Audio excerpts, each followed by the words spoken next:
Hi, third graders. We are back listening about our solar system. We are going to continue our journey in space. Last time we read all about planet Earth, and today's chapter is called Our Solar System Part 1. Imagine traveling to a faraway world and encountering an extraterrestrial being that asked, "Where in the universe is your school?" Who remembers how you would describe your school's space address? Well, you already know a lot about planet Earth. But if the extraterrestrial life form went on to ask, "So, where exactly is planet Earth?" you would need to be able to include the next part of your space address, your planetary system. A planetary system is a group of objects in space that have come together to form a neighborhood, a very big, spacious neighborhood. Get it? Space ish? A little interplanetary humor there. All the planetary systems have a star at the center and a collection of planets and other smaller objects that orbit it. We call the planetary system that we are a part of our solar system. The shape of Earth's solar system looks a lot like a bullseye target. The sun is the bullseye at the center, and the orbits of the 8 planets are similar to the rings around it. Astronomers know for certain about several hundred other planetary systems, but most astronomers believe there may be billions of other planetary systems in the universe besides our own. It is believed that our solar system formed a very long time ago from a huge cloud of gas and dust. Just how long ago did it form? A really long time ago. Many scientists think our solar system is about 4.5 billion years old. You can think of our solar system as a gigantic neighborhood in space. But instead of being made up of houses or apartments like the neighborhood you might live in, our solar system is made up of the sun and the celestial bodies that orbit around it. Besides the sun, it includes other interesting things like planets and their moons, dwarf planets, satellites, asteroids, meteors, and comets. Our solar system is huge, so huge that some of the objects in it are billions of miles away from each other. As you've heard, the sun is the center of this neighborhood we call our solar system. Our sun is a star, a gigantic, unbelievably hot mass of gas that makes light and heat for everything that orbits around it. The sun is so gigantic that Earth could easily fit inside of it more than 1 million times. There are 8 planets in our solar system. The planet Mercury is the closest to the sun, followed by Venus, Earth, Mars, Jupiter, Saturn, Uranus, and Neptune. One easy way to remember the order of the planets is to remember this sentence or mnemonic device. Many very energetic mermaids just swam under Neptune.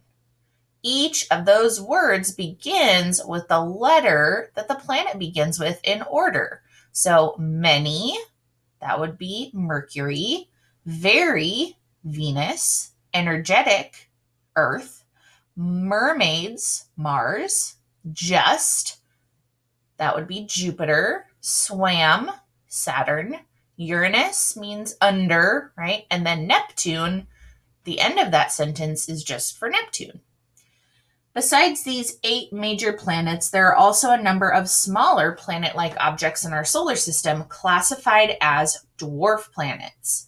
Pluto is the most famous dwarf planet because it was considered to be a major planet until 2006, when astronomers discovered other small planet-like objects in our solar system.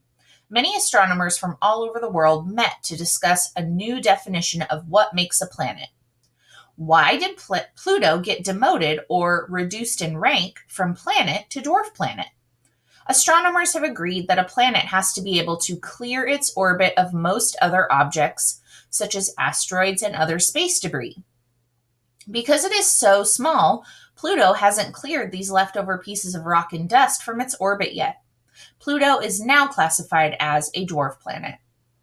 Planets don't make their own light like stars do. When you look up and see a planet shining steadily in the night sky, it is shining because the planet is reflecting the sun's light, not because it's making its own. If the light you see appears to be twinkling, this is a star, not a planet. Each of the 8 planets in our solar system receives light and heat from the sun as it travels in its own special path, or orbit, around the sun. The orbit of the 8 planets gets larger and larger the farther away from the sun they are. Mercury's orbit is the smallest because it's closest to the sun. Neptune's orbit is the largest because that planet is the farthest away. Many, but not all of the planets have their own natural satellites, or moons, that orbit around them. Like Earth's moon, these moons travel around a planet at the same time that the planet orbits the sun. It is the light from our sun shining out into the solar system and being reflected back to us that enables astronomers to see a planet and its moons. Even though Earth only has one moon, some of the planets have many. In fact, one of Jupiter's moons, Ganymede, is larger than the planet Mercury. The amount of time it takes a planet to travel once completely around the sun in its orbit is called a planetary year. Do you guys remember how long Earth's planetary year is? 365 and 1/4 days. Planets closer to the sun have a shorter planetary year than planets that are farther away. Mercury's orbit is the fastest of all 8 planets, taking only 88 Earth days to complete its planetary year. But Neptune, which is much farther away from the sun, takes 165 Earth years to go once around the sun. So a 100-year-old grandmother on Earth wouldn't even be 1 planetary year old if she lived on Neptune. Since Neptune's discovery in 1846, Neptune has made just over 1 trip around the sun.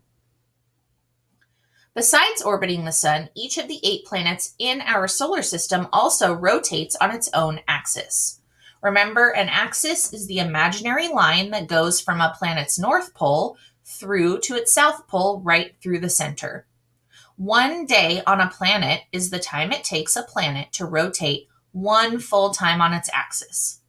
Other planets have shorter and longer days than Earth. How long does it take Earth to rotate once on its axis? 24 hours.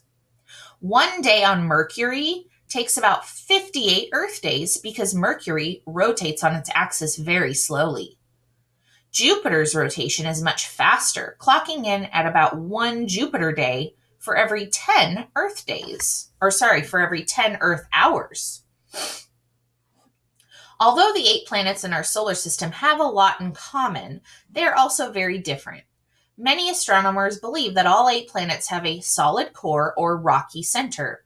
But the first 4 planets, those closest to the sun, Mercury, Venus, Earth, and Mars, are small in comparison to the other 4, and have a solid rocky terrain or land surface that you could walk on if you visited them. The 4 planets farthest away from the sun, Jupiter, Saturn, Uranus, and Neptune, are called gas giants. Why?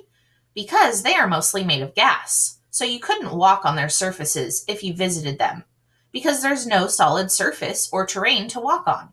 The gas giants are also huge. Jupiter is so huge that more than 1,300 Earths could fit inside of it. Most of the 8 planets have moons. Mercury and Venus are the only 2 planets in our solar system that do not have any moons.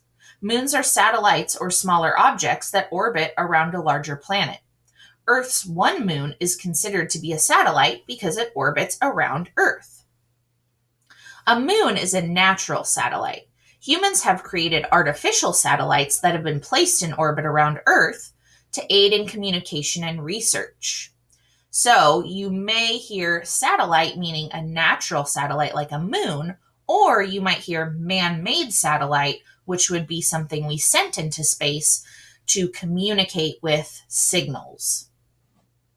Besides the sun, the 8 major planets, their moons and dwarf planets, There are also other neighbors that help make up the neighborhood we call the solar system. These include asteroids, meteoroids, and comets. An asteroid is a space rock that does not have an atmosphere. An asteroid is too small to be classified as a planet because it does not have enough mass or substance to clear other objects and debris from its orbit around the sun, and it's not round. Most asteroids in our solar system, thousands of them, are located in orbit between Mars and Jupiter in a ring called the asteroid belt. The largest known object in the asteroid belt is Ceres, which is about as large as the state of Montana is wide. Ceres, once classified as an asteroid, is now classified as a dwarf planet because it is spherical or round in shape. Because it has not cleared most other objects from its orbit, Ceres is not classified as a planet. Most asteroids are much smaller than Ceres. Many scientists believe that asteroids are material that was left over from the birth of our solar system. One of our neighbors in our solar system has 3 different names: meteoroid, meteor, and meteorite, depending on where you find it. Meteoroids are space debris made of rock or metal that range in size from tiny pebbles to large boulders. Many scientists believe they may have broken off from other objects in our solar system, such as asteroids. They are called meteoroids when they are orbiting the sun in space. But once they enter Earth's atmosphere, they are called meteors. Meteors are also known as shooting stars because they leave a bright streak or line of light that shoots through the sky. This streak of light is caused when the meteor burns up on its downward journey through Earth's atmosphere. So let's look at this picture, boys and girls. Here is a meteoroid because it is orbiting in space. But here is a meteor because it has entered Earth's atmosphere. Most meteors are small enough that they burn up completely before reaching Earth, but sometimes the larger ones make it to the surface. Meteors that reach the surface of the Earth are called meteorites. Sometimes very large meteorites leave large craters or pits on the surface of the Earth. Did you know there are snowballs in space? It's true. They are called comets. Actually, a comet is a chunk of ice, dust, and gas that orbits the sun in a long, stretched out circle. A comet begins in the outer reaches of the solar system, and occasionally its orbit brings it in close to the sun. As a comet approaches the sun, part of its ice evaporates, making it glow and form a bright tail that trails behind it, sometimes for millions of miles. Comets shine like this because the sunlight reflects off tiny particles of dust that are in the comet's tail. Halley's Comet is a very famous comet that was discovered by English astronomer Edmund Halley. He was the first to realize that it was the same celestial body that returned to Earth's skies every 76 years. In the year 1705, he correctly predicted that the comet would return in the year 1758. The comet was then named Halley's Comet in his honor. It was last seen from Earth in 1986. So it will next appear by Earth, or from Earth, in the year 2062. So you now know that you can describe our solar system as a very large neighborhood in space. It's made up of many interesting neighbors, including the sun, 8 planets, their moons, dwarf planets, asteroids, meteoroids, and comets. Our solar system is only one of many planetary systems in the universe, and it's a great place in the universe to live.